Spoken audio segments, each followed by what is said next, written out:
Hey, what's up YouTube? It's been a minute since I put a video up.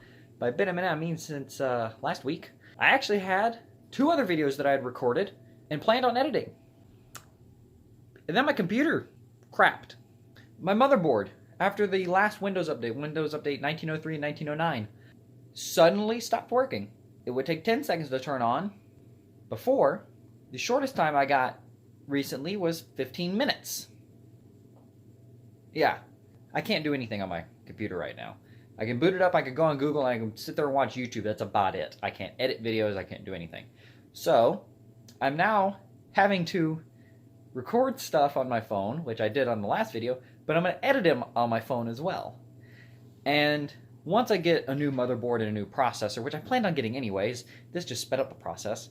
Once I get a new motherboard and a new processor for my computer, I'll be back on there and I'll get those 2 videos that I'd recorded edited out. This video is going to be a little different. In case you couldn't figure out by the thumbnail, it looks a little interesting.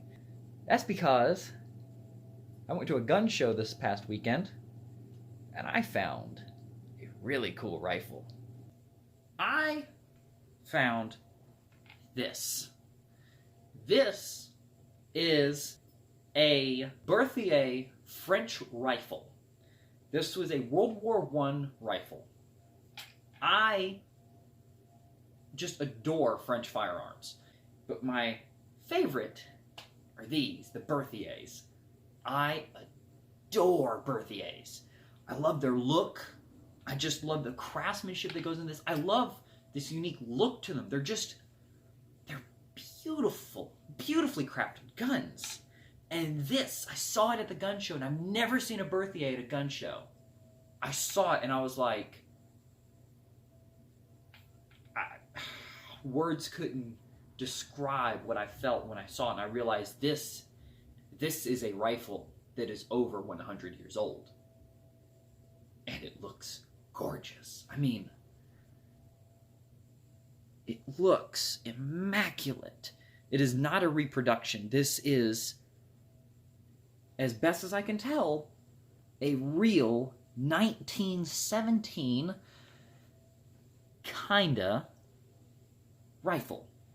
The reason I say kinda is because there are 3 different serial numbers on this rifle. So, I've got a serial number right here. I've got a serial number right here, and I've got a serial number you can't really see, but there's a serial number in the stock. You can kind of see it right there. You can actually see there's a smudge mark over it.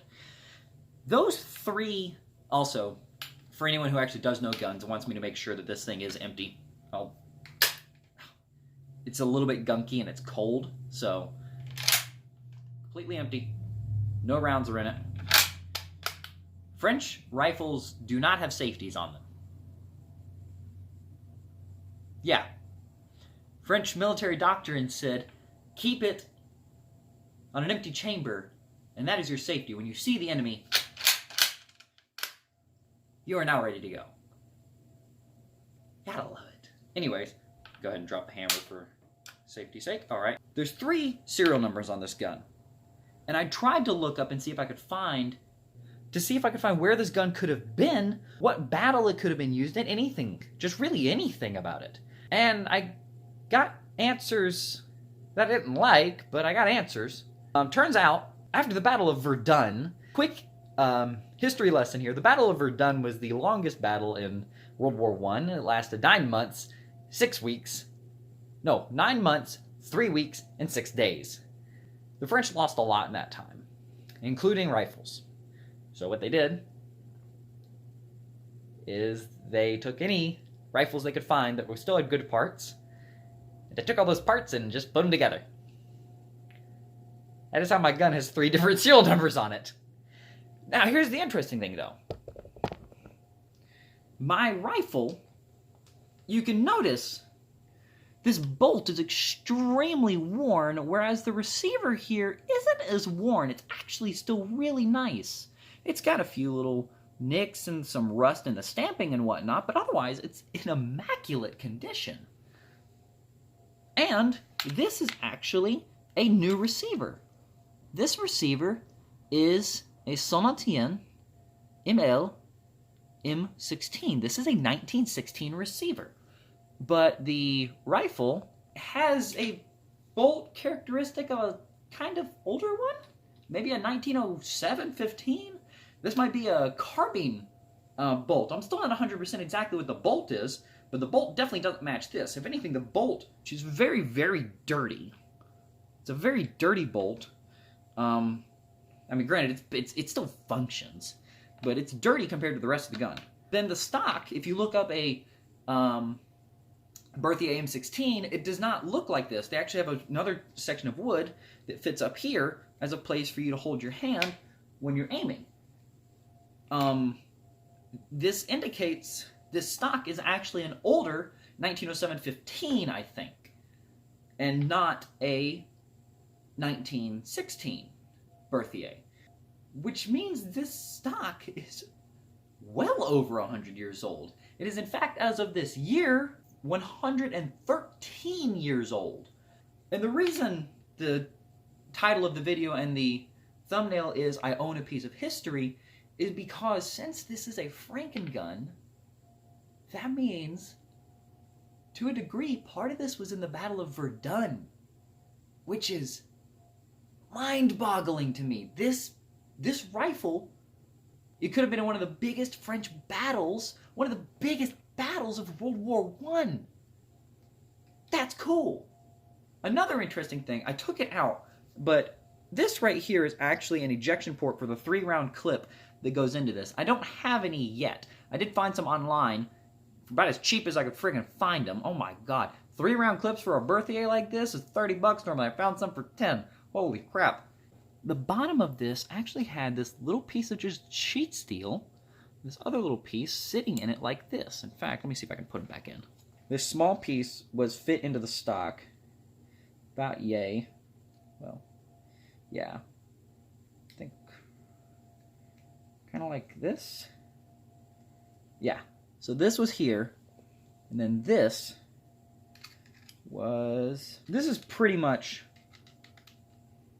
about how it looked. It had this on the bottom, which is an addition done by some soldier who didn't want to lose his 3-round end block really easy. This rifle, as far as I can tell, functions. The rifling looks gorgeous on it.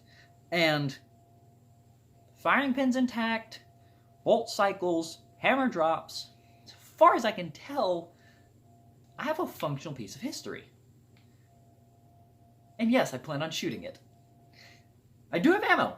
Fun fact, 8mm Lebel ammo that this thing takes is ungodly expensive if you don't know. It's not often produced, and is not often found.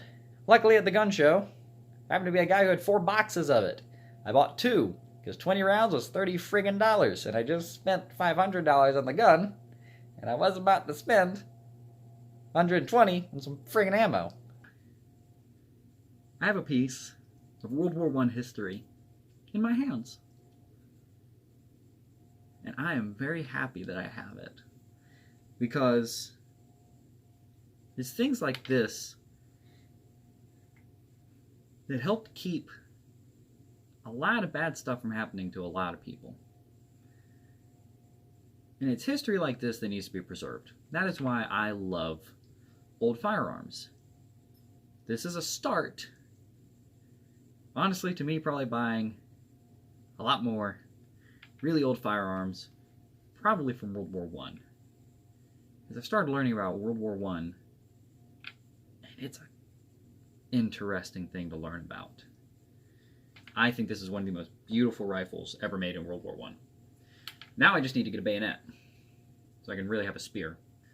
When I shoot it, there will be a video of that. That will be very fun. So, this has been a short update video of something really cool I got. Maybe you guys think it's cool too. Don't worry, there will be other videos on toy photography, because that's a very fun pastime of mine. I have a few plans on things for that. And I guess just keep watching the channel for whatever little random content I do. Anyways, peace out, y'all, and vive la France.